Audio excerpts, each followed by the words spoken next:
Hey, Judy. What's wrong? It's a cold day when Christmas songs are played everywhere in the city. I stopped to look at a tree ornament that caught my eye. My husband, whose white breaths are clinging in the air, turns his head to look at me from a few steps ahead. He smiles softly, his ears red from the cold. I adore the way he looks at me. Nothing? Let's go home and have dinner. It's a hot stew for an especially cold day. I've already prepared it. Sounds great. Laughing, we hold hands and walk down the street. From somewhere, a familiar Christmas song comes into my ears. I'm Judy. What I'm about to tell you is a rather strange Christmas miracle I experienced a few years ago, and the story leading up to it. You're late. Before I could say anything, I cringed at the anger hurled at me by my husband, Dan. Where have you been? Well, I just went to the closest deli. It was the middle of December, when it felt like it was about to snow. His cuss words chased me out of the cold without my coat just a short time ago. Are you trying to fool me? I'm the breadwinner of this household. When I come home, I expect the proper dinner to be ready and served. Can't you even manage such an easy task? He grimaced at me in front of the dinner. No hot sauce. And how come you look blasé about it? There's no way to eat chicken wings without it. Don't mess with me. I was scolded so harshly that I rushed out of the apartment with a wallet and just came back with a hot sauce. As I gasped for my breath, he became even more irritated with me. Deli? Are you crazy? Isn't it cheaper to buy at a supermarket? He pointed at the hot sauce and rolled his eyes. You have no sense of budgeting. I couldn't resist retorting to that. Of course, I buy groceries at the supermarket, but it's far away. I told you earlier it slipped my mind to buy it today. Anyway, you get upset if the food gets cold. That's why I went to the closest shop. I did forget to add it to my shopping list and had it run out, but I was sure the chicken wings tasted fine even without it. I didn't get why he was so angry about it. His anger didn't cool down at all. God darn it! Where's your apology? I did earlier, didn't I? What's with your attitude? You're the one. My retort added oil to the fire. He continued throwing his temper at me for another hour. Who wants such stale food now? In the end, he flipped the plate with chicken wings and went out to get dinner outside. A few days later, I went to clean my parents' house that was up on sale and stopped by an old lady whom I called Grandma in the neighborhood. Listen, Grandma, your prediction was off for the first time. I didn't predict anything. The grandma who cared for me since I was a little girl said I was going too far and laughed ambiguously. No way! Everything you predicted since I was a kid came true. If they weren't predictions, then prophecies? I gave my wry smile. When you told me not to go to the mall once, there was a lightning strike, and it almost burnt down the mall. Another time, when I said I was going to relax at home all day, you advised me to go out because it was going to be sunny. I wasn't up for it, but you insisted, so I went out reluctantly, and found out my house was robbed. If I was at home, I would have had to face the robber for sure. I still get the chill down my spine when I remembered about it. The robber was caught later on with a knife in his pocket. What if I was at home on that day? The thought made me cringe. Other than these, Her predictions came true like she was a real prophet. "Hey, Grandma." "Yes?" Even though she said it was all in my mind, or just a coincidence, she listened to me when my voice became serious. I don't think I would have been prepared for my mom's illness if you hadn't told me, especially she was my only family. My mom also said you gave her peace of mind. You told her that I would be blessed with something on one Christmas not far away. She was relieved to know that I would have a bright future before she left me behind. My mom told me about it in her hospital bed. It was a ray of hope for her, and seeing her content about it was a sign of her love for me. That's why when Dan proposed to me on Christmas Day, I thought it was just as you predicted. I met him through a mutual friend. He seemed to be a humble and gentle guy then, but once we got married, he turned into an arrogant husband. Just like the hot sauce incident, he got upset with trivial matters. He put his hands over the food and said it was too cold to eat, or a salad was too lukewarm for him. He was the one who played on his phone, ignoring the food for a long time. Not only about food, but he also criticized the way I cleaned the apartment and washed clothes. Almost everything I did wasn't up to his liking, which made me feel trapped and suffocated. I don't want to go back home to him. I couldn't help but whine at Grandma as I felt a sting up in my nose. Now, it's almost sunset. Don't you have to go back and cook dinner?" Looking at the sky, she rushed me, being slow to move. Feeling softly rejected, I stood up lazily.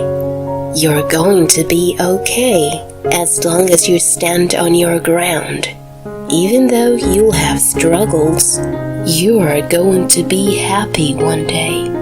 You'll have a Christmas that will make you jump up and down in joy. So, just live straight and truthfully. God is watching." I quickly turned around at the words that softened my heavy heart. "Is it a prophecy?" "Let's see. I'm just an old woman." She gave me another ambiguous smile and baffled me. "Let's see.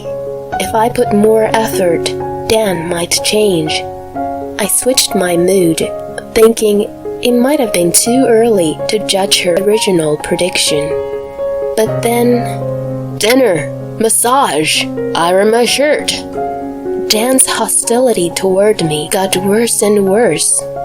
It wasn't even a year since we got married, but it became normal for him to order me around, and instead of a single kind word, he was constantly grumpy and overbearing. "Who do you think you are?" "Why? What did I do?"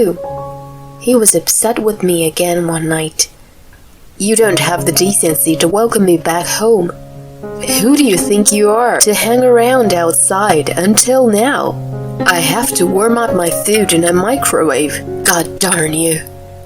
His menace made me sigh. "I told you, right? I had a co-op meeting tonight. I even left a note on the table for you." "Shut up! That's not an excuse for lazy cooking." "What do you mean? I didn't cut corners. I prepared the main and sides as usual." "If it's not freshly cooked, it's called cutting corners." His logic was messed up. I should be prioritized before anyone and anything. I've been feeding you. You're my wife. You must obey me. That's crazy. I was stunned by his incomprehensible demand.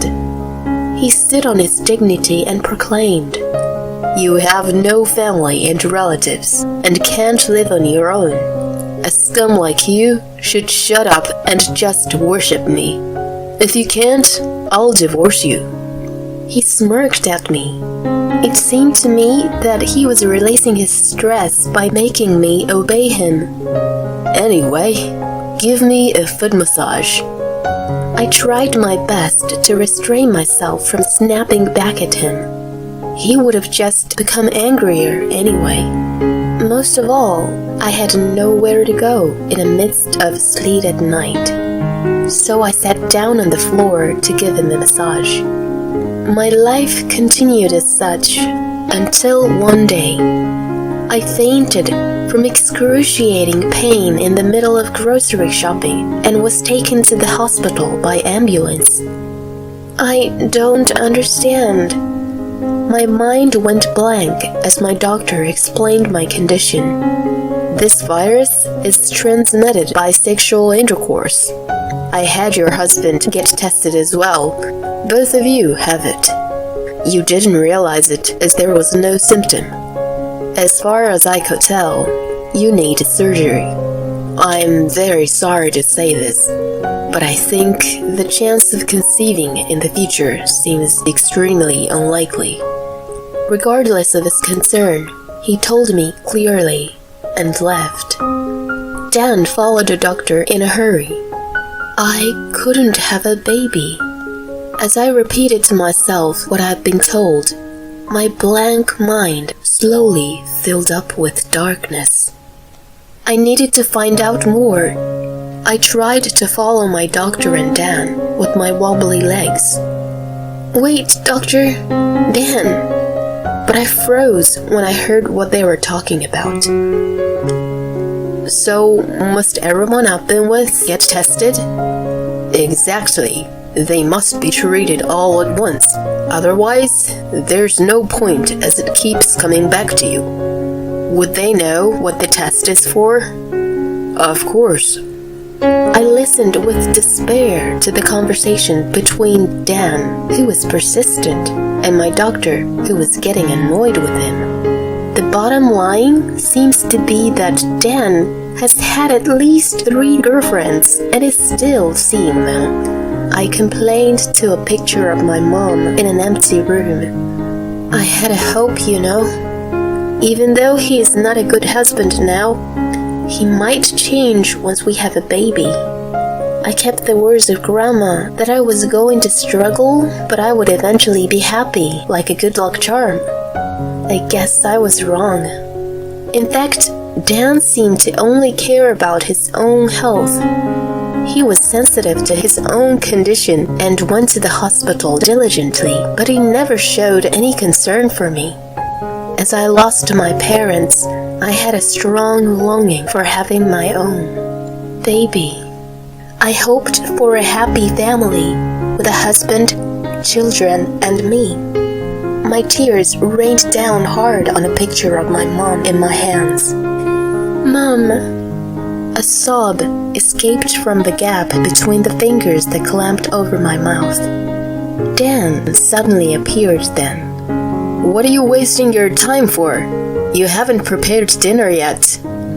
Here are the divorce papers.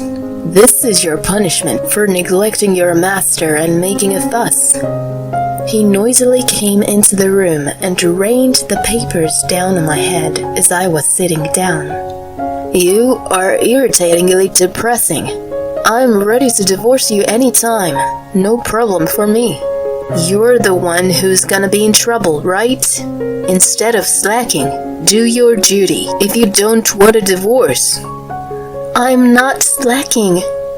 Oh wait, there's one more punishment. I'm not giving you the living expenses this month.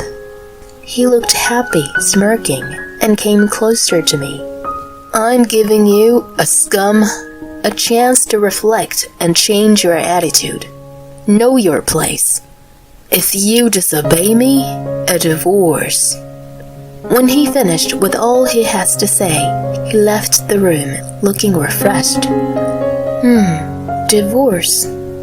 I felt my feelings cool down at the sight of Dan's signatures on the papers. Mom, I decided. Wiping my tears from the picture frame, I spoke to my smiling mother. Watch over me.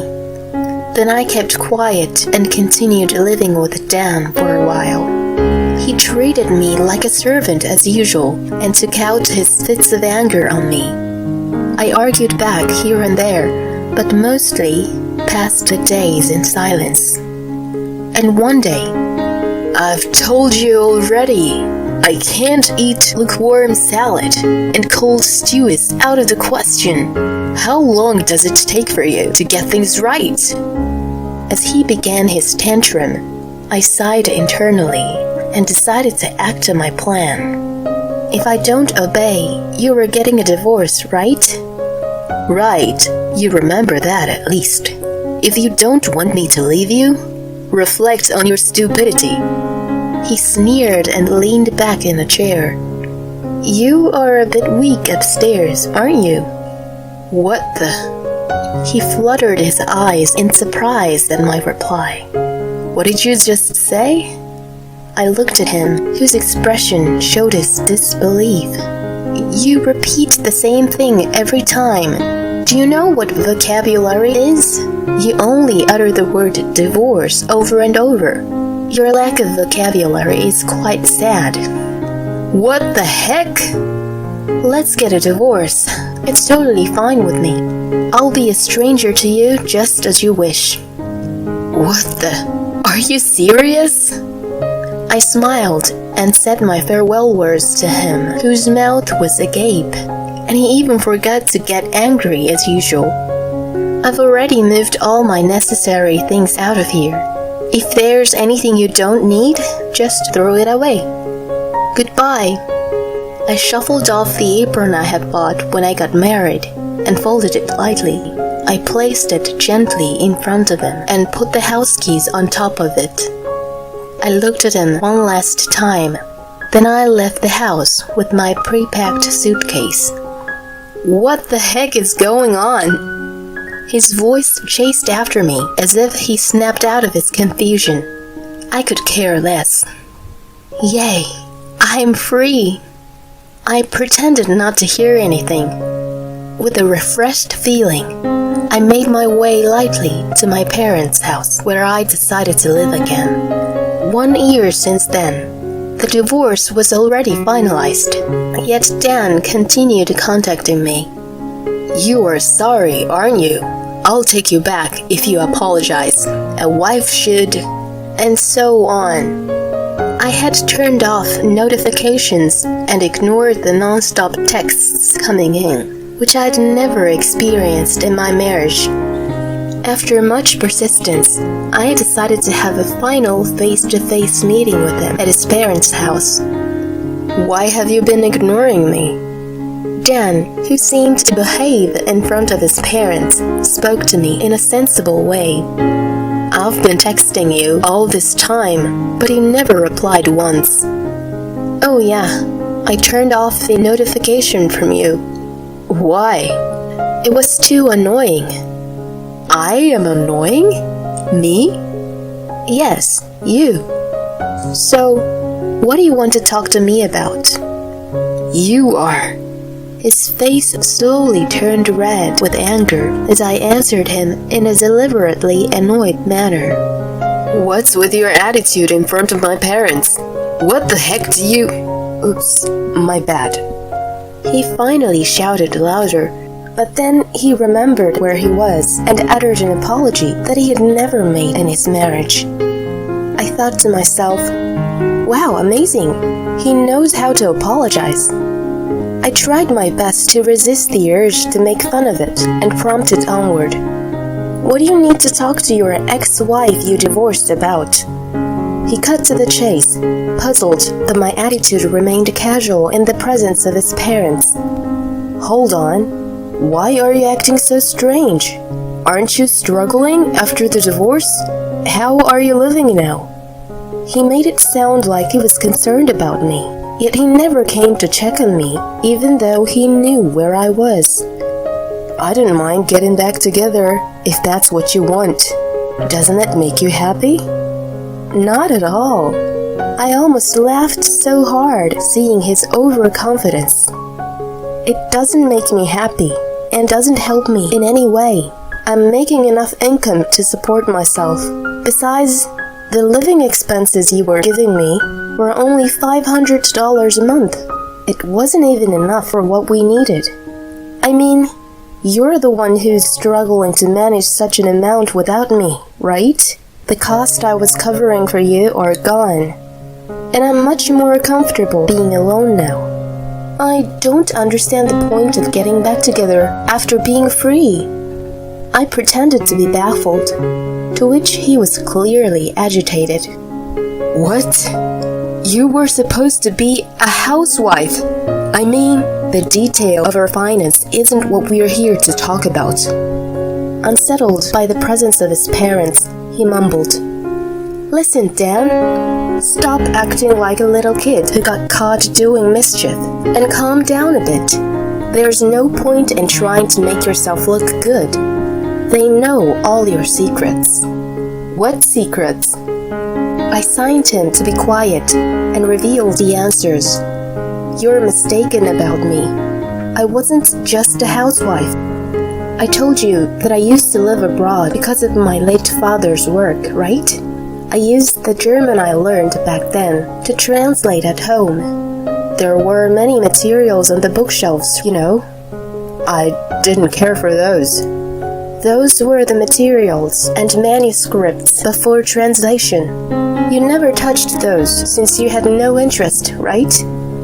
Thanks to that, I was able to hide some equipment to record you. Wait. He was stunned by the word recording. It was his father who presented the real thing in front of him. See? All your secrets, like how you used to treat me, are out now. Your parents were in tears watching this and apologized to me. They are ashamed to have raised a son who treated me horribly. Being under the spotlight almost made him run for the hills. But his mother grabbed him and made him seated again. She signed me with her eyes, and I replied by pulling out the papers. These are copies of our divorce papers. There were parts marked with a red circle, which I pointed to Dan. You know them, don't you? No way. It was understandable for him to be in such a shock. What I pointed to him were the witness signatures. On it were written the names of someone he knew very well. Actually, there wasn't enough space. You had more than 2 girlfriends, right? Wait a sec. No more waiting. Before I could continue, a resentful voice was the first to echo. Dan, you never told us about STD. We only have a relationship with you. That means you brought it in from somewhere else, didn't you? I mean, what am I, a fling? Didn't you say we'll get married one day? That's a statement only a bachelor should say. Oh no. We watched the video too. You are a villain not only to us, but to all women. You are the #1 public enemy. You are finished. Surrounded by his girlfriends, Dan crumbled to the floor. At such a son, his parents made exaggerated sighs. I had a private detective look into his girlfriends and secretly contacted them. Of course, I had told my ex-in-laws the whole story too. The result was this chaos. Your game is up now. No! There was a strong request from his parents that their son needed punishment. All his girlfriends and I demanded compensation from him. He worked for a company owned by a family member of his mother, so the payments were deducted from the payroll to prevent him from escaping. He was forcibly taken back to his parents' home, and under their strict supervision, he was facing a long period of compensation payments. 6 years have passed since then. Hey Judy, what's wrong? It's a cold day when Christmas songs are played everywhere in the city. I stopped to look at a tree ornament that caught my eye. My husband, whose white breaths are clinging in the air, turns his head to look at me from a few steps ahead. He's smiling softly, his ears red from the cold. The little girl in his arms also has rosy cheeks. I adore them so much. Grandma's prediction is actually amazing. I murmured to myself. My current husband is, surprisingly, the brother of one of Dan's girlfriends. I hit it up with the girlfriends afterward and hang out sometimes. I met him by chance, and he gently soothed my depression. It's really a strange story. If it wasn't for what happened with Dan, I'm sure I wouldn't even have met my current husband. So that's what Grandma meant when she said, "I'll struggle, but I'll be happy." I'm once again amazed by Grandma's prediction. Moreover, after we got married, I got pregnant, which was said to be extremely unlikely. I remember when I got sick on Christmas Day, I was rushed to the emergency room where the doctor indicated I was pregnant. I was literally jumping up and down with my husband, and the annoyed nurse scolded us to keep calm and rest. It was a true Christmas miracle. This time of year makes me think about it deeply. I've been hurt a lot by Dan, but now I'm so happy. Mommy!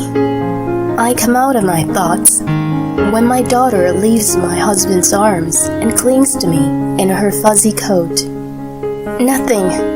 Let's go home and have dinner. It's hot stew for an especially cold day. I've already prepared it. Sounds great. Yay! Laughing, we held hands and walked down the street. From somewhere, a familiar Christmas song comes into my ears.